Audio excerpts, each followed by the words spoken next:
Did the apostles really preach the gospel of the water and the Spirit? We must first confirm whether the apostle Peter believed in the gospel of the water and the Spirit. In the Bible, Peter said, "There is also an antitype which now saves us, baptism." 1 Peter chapter 3 verse 21. The apostle Peter truly believed that Jesus saved all sinners from their sins when he was baptized and died on the cross. He also believed that when Jesus was baptized, Matthew chapter 3 verse 15, all sins were passed on to him, that he was crucified and later resurrected to save us all. These days there are people who have the same faith as Peter. Those who preach the gospel of the water and the Spirit are the ones who preach the same gospel as Peter did. This truth suffices to allow listeners to receive the indwelling of the Holy Spirit.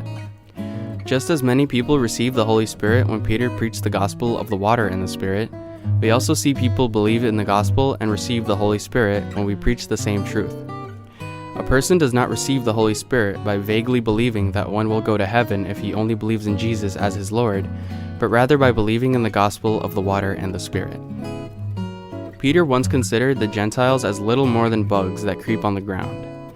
According to the law, they were like unclean animals before Jesus was baptized, died on the cross, and was resurrected.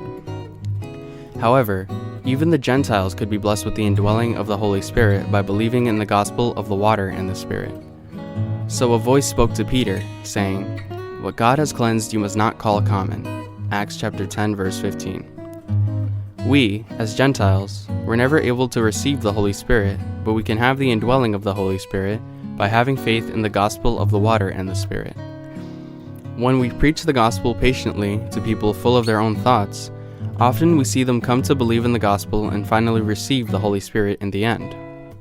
We may also see them confess that they have no sin in their hearts after coming to believe in Jesus' baptism and blood.